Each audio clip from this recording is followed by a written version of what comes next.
Welcome guys, this is my story about my HM35 gearhead drilling and milling machine I purchased back in 2008.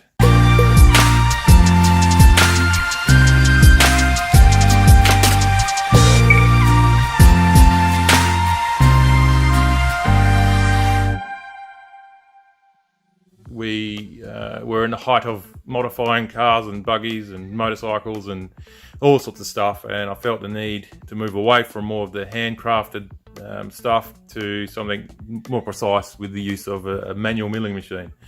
So hence my decision to purchase this guy. It served its purpose well, but over the years, well, what are we now, 2019, so 11 years, this machine has seen numerous modifications. It's no longer gearhead for starters. I've ripped out the gearbox internally and it's now a belt drive for whatever reason, but it runs a lot more smoother and quieter, and the vibration at the spindle is substantially less, and obviously that equates to better finishes in the products that I build and make. So in the beginning, when it was a manual machine, I did use it. I probably put about 10-20 hours onto it, using it as a manual machine. The novelty on that quickly wore off. I then decided to look into retrofitting and making it more automated, hence why it's now CNC. As you can see, down here on the Y axis, there's now a stepper motor. Over here on the left-hand side, there's the X-axis drive, and then up in this part is the Z-axis drive for the quill feed. There's no head movement because it's on a round column, and unfortunately, if you've set your home points and you loosen off the clamp and then move the head up and down, the head can swivel left to right, so then you're going to lose everything as far as having your job zero set. That was a realization after purchasing the machine. I went and going to move the head up and down because I needed just a little bit more quill clearance or something, and then realizing quickly that I can't do this. I must have the head set perfectly before I start the job, before I mark my homes, because as soon as you move up and down, you've got no control in the left and right shift of the head, therefore the spindle, and then you lose your position completely. This machine does come still today. You can still purchase this machine in a dovetail column, which would have been a better decision as far as that's concerned, because I could use the dovetail system to move the head up and down during having my home located, my XY and my well, basically XY. The Z can be set at any time, but it just means I have to put a bit more thought in where the Z's going to be, and I've got enough travel. I mean, the quill itself has 130 millimeters travel. The X travel is probably just shy of 500 millimeters or half a meter, so we're probably actually sitting around 450. And the Y, front to back of the table, we can get contact with the tooling, is probably sitting at just over 200 millimeters. So it's a fairly sizable bed. It's all T-slot, which works perfectly for what I do. Okay, here we're at the Z-axis setup. As you can see, this is the hand wheel that comes with the machine from stock. This bracketing is stainless steel, only because that's what I had on hand when I was making these brackets to hold the stepper motors in place. The gears HTD 5mm pitch belts. They offer very good backlash control. In fact, well, this is not engaged at the moment, but very high torque. It's a it might be a 1.8-ish to 1 ratio. So we've got the torque multiplied from the stepper motor to the quill drive, which is substantial considering we're driving into a worm drive that engages the quill clutch here. Obviously, the 3 manual handles for the quill movement up and down are removed because there's no requirement for that anymore. as soon as the machine's not used in the manual capacity. Just above the Zaxis drive system, we've got this afterthought put on. It's a zinc or die-cast aluminium project box. The red button here, I think, speaks for itself. Obviously the E-stop for the system. 2 push buttons, top and bottom of this E-stop, is just the drive that I'll show you later for the head, for moving it up and down, so I'm not having to crank it by hand on the little gearbox that's supplied on the side. That's looked after through, well, believe it or not, a DC motor that's come off a radar system that I got way back when, and that's got enough torque. It's got a little geared down gearbox which handles moving all this weight of this head up and down the round column. Obviously this is set, the head height is set prior to starting a job, making sure I've got enough retraction and depth for the job that I'm doing. Generally, as the quill's got 130 millimeters of travel, I try and operate as close as I can to being fully engaged in the head itself, so I don't introduce more slop. Not that the spindle has slop, it's just the less you have, the less vibration transfer and the less run out you'll get and all that sort of jazz. So far I haven't had any issues with this. The work finish is acceptable. Moving up to the drive system for the spindle. This is not the original electric motor. There used to be a single phase, I think 2 horsepower job, which did everything fine. It was no problem. It was noisy. It had, not long after I got it, it developed a bearing noise. Not through using it excessively, it's just, I think, the quality of the motor. The machine itself is obviously a Chinese copy of something. I decided to change it out because I'm on single phase power here. I don't have 3-phase, but this is now a 3-phase motor, electric motor, induction motor, now driven by a VFD. The VFD is fed by single phase and then 3-phase out. And this is controlled directly from the laptop through RS485 for speed control and spindle control for the unit. That has been an absolute godsend because I can change speeds up to, I think the spindle speed maximum is about 5,000 RPM. I can achieve that through this having enough torque and the belt drive system, which is concealed. I don't think I've got any photos of that being done. Basically, it's a ribbed treadmill belt on custom-made acetal or Delrin pulleys that are made to engage, because I couldn't find anything that I needed. I couldn't find anything off the shelf that would do the job. That is just a single speed belt drive. It's a 1.5 overdrive. So if this is spinning at 1000 RPM at the motor, the spindle will be doing 1500 RPM. So I get extra bit of extra speed at the cost of a bit of torque, but I have not had an issue at all with the jobs I do because I don't tend to hog ride into any work. It's all gentle, because the machine, although it seems rigid, it still doesn't have what I would call enough rigidity to do massive roughing passes or anything like that. So smooth, precise, it hits the RPM every time, and it is tuned, given that this has got a 1.5 gear ratio. The gear ratio is 1.5 overdrive, 1.5 times the spindle output of the motor. Now, I don't know if you can see, I can't actually get the camera around to get a good view of it, but I'll just give you an idea of what I was talking about. The head travel up and down and how it's done. Give me 2 seconds, I'll just find something to point with. Okay, so just up the back here, you can see there's a geared pulley here, or timing pulley there, and up the back there's another pulley. This one is attached to that radar motor that I spoke about earlier, the geared radar motor. And that drives where this used to have a manual handle for moving. You can wind the head up and down. This is done electrically now, so there's no manual requirement for that. It is not CNC controlled, it's completely just switch based. When I need to set the head to a given height prior to starting a project, rarely need to set it, depending on the job I'm doing. For some of the flat work that I do, 10mm aluminium plate, and that sort of stuff, the head height doesn't really change. If I do upgrade the tooling and change to a different type of tooling, like for instance, I've got a 10mm piece in there now, sorry, 10mm end mill, which is 50mm long, I may need to change the head height.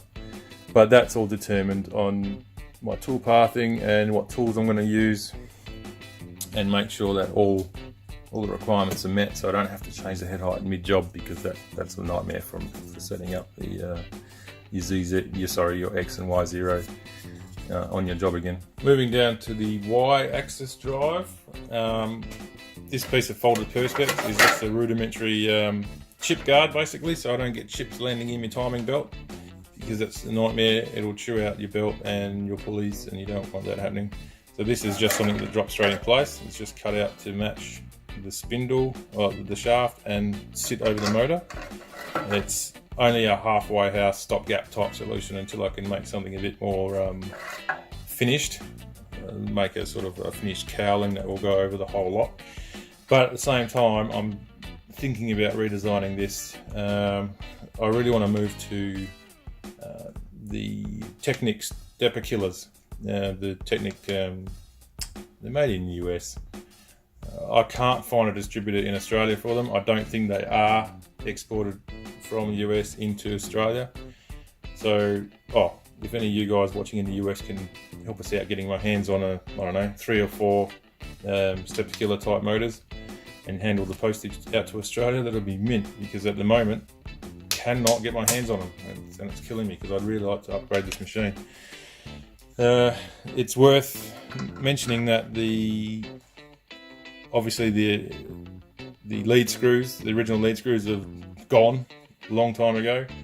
I've got 25mm 5mm pitch ball screws in there now, and that was a mission in itself to try and get that sorted out, because I had to remount the back of the screw, and then later realising that I didn't need to remount the back of the Y screw, at least, because it was too short. It didn't need to be supported, because it's already supported by the ball nut and supported by the anti-backlash bearing at the front, the 2 angular bearings that sit in this housing.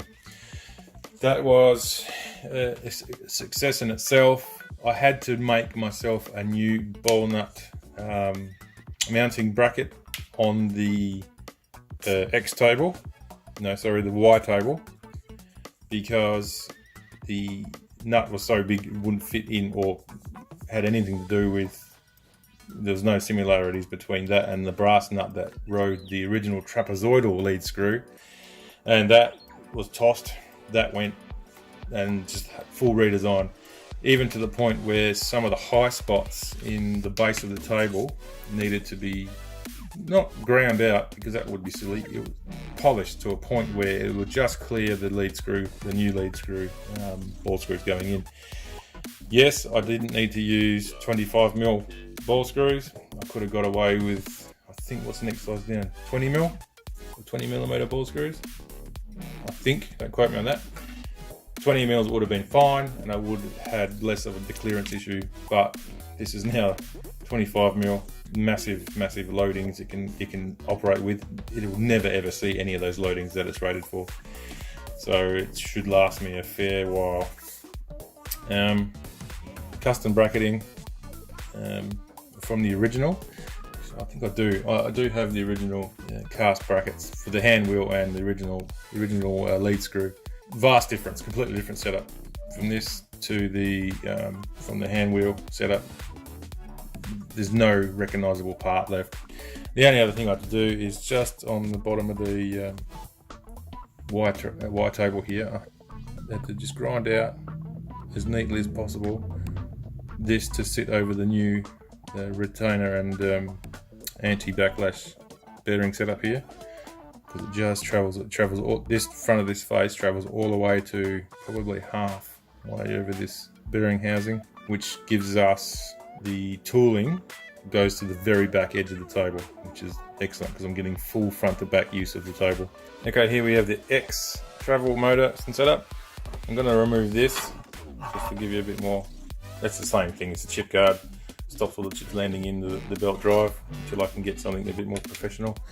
Now, don't mind this part here, this is just a stopgap, because I had changed this from being mounted underneath the table but then found, because I've increased the travel distance from on the X travel, that this hung down below the base of the table.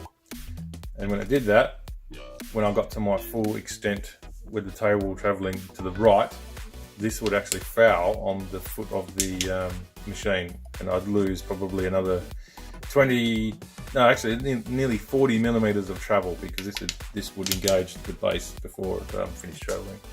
So I thought, I can't have that, because I want all the travel I can get out of this machine. And so I just inverted it. I just spun it all around, and then I couldn't mount back onto this plate. I think this was just a quick solution without compromising the use of the machine. So it doesn't look that pretty at the moment, but I will be remaking this section in due course. But at the moment, the machine functions fine. So that is the X travel setup. Exactly the same lead screw setup, but this one is supported at the other end, which I'll show you in a minute. Still 25mm ball screw and ball nut. Huge loadings that it's rated for. This machine again will never see it. Never see those loadings. So from a durability standpoint, this machine should last forever. Well, when it's looked after and maintained correctly. Moving right along. Hand holding the camera at the moment because I can't get the tripod in to hold the camera. This is the other end of the X table. This is the supported bearing, so it can't move out any further than what it is, but this supports the other end of the lead screw, and it's just a complete blank, so there's no drive mechanism, it's just the support and bearing. Aluminium plate is custom made. All that is just an adapter plate which adapts the original mounting holes for the table hand wheel system to the 4-bolt pattern for the bearing support for the 25mm ball screw. These bearings are, I believe, either 3/4 or just over 20mm for the turn down end of the ball screw, but that's all that does. It just supports. There's no requirement there for any sort of drive. Probably could put a rotary encoder on there if I wanted to make a closed loop system, but I think if I can get my hands on the Technic stepper killers, that will be the better way to go. So as stated previously, the head drive is no longer a geared head. It is now just a single belt drive with an overdrive of 1.5 to 1. A lot smoother, a lot less vibrations from all those gears churning around inside. There's no requirement for oil inside the head anymore, which I don't know whether that oil offered some sort of dampening effect to vibration, but I don't think it made that much difference. If the machine's driven correctly and it's not hitting things too hard, it's actually a very smooth machine. It does get warm, but I'm just putting that down to the bearings, because the bearings are not sealed. They're open cage bearings. Not a great thing for your swarf and your dusts and stuff to get in, but they have got caps and covers over them, so it's just a matter of keeping some clean oil in them and periodically changing out or just putting a bit more oil in there. The spindle is sealed with sealed bearings, top and bottom. The bottom of the head, the spindle shaft, has oppositely opposed angular contact bearings, so you've got no up and down play in the head, in the spindle, which equates to a more accurate Z depth. You don't get any drift. The pitch between the worm drive to the quill height engagement is 3mm per rotation. So with the reduction in gearing, I think I've got quite a high resolution in depth for the Z. If I'll work it out and I'll put it on the screen, and I'll do the same for the X and Y. The X and Y ball screws are both 5mm pitch with a reduction of 3.33 to 1. So that's a torque increase of 3.33 as well as a resolution increase of 3.33. I'll throw that in the video too, to show you what I can achieve in that. And that is then further increased by the micro stepping. At the moment, my driver is set at 8 steps. So whatever I've just said there, times that by 8, when I've got even more resolution. I'll put that in the video via a Excel spreadsheet and show you that too. So this is just a brief overview of the machine. You did see this machine operating when I did the video for eliminating the bedwalk in the Tron XY 3D printer. That was this machine machining those rails. It was driven by a parallel port from an old PC. I've now converted that to USB, and it's still driven by Mach 3, but via USB rather than parallel port, which is a good move because I have limited stock of older PCs with parallel ports, and I tell you what, they're all getting so old and unreliable now. It was about time we moved to using USB. So I got some inexpensive USB type breakout boards off eBay. The breakout board actually runs at 100 kilohertz as opposed to the 25 kilohertz maximum on a parallel port, I believe. So that gives me the requirement to run high resolution stepping on the drivers, stepper drivers. So for those that are in the know, they'll probably know what I'm talking about there. I don't have any other plans for really upgrading this machine, because it's at a point now, apart from doing some aesthetics, like covers for the stepper motors, and if and when I can get my hands on stepper killers from Technic over in the US there, that's probably the only other upgrade I'll do to this machine, because it's pretty much where I want it. It runs off Mach 3. It does all the things I need to do. All my design work comes out of Fusion now, Fusion 360. Previous to that, it was Mastercam. I'm so glad to move away from Mastercam. It's now run by a laptop rather than a desktop because I'm using the USB interface. There's no real requirement for good timing.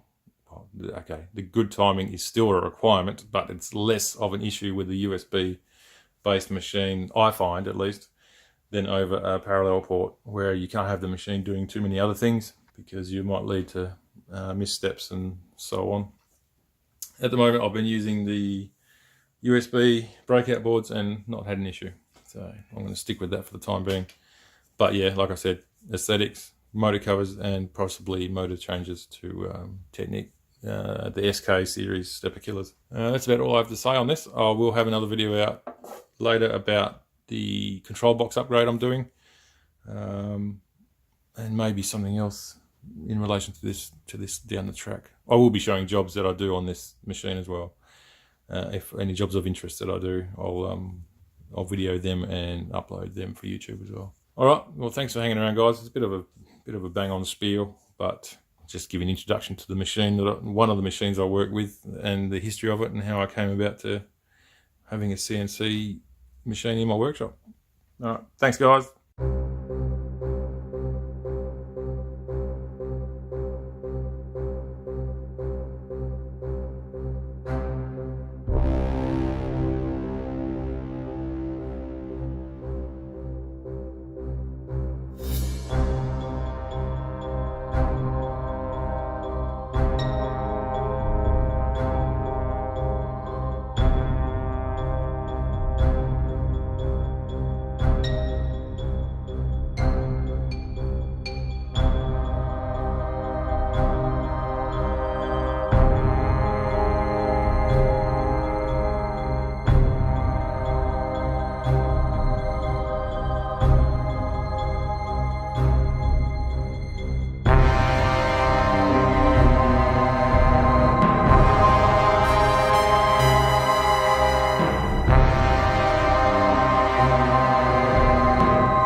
Hi guys, thanks for watching my video, hope you enjoyed it.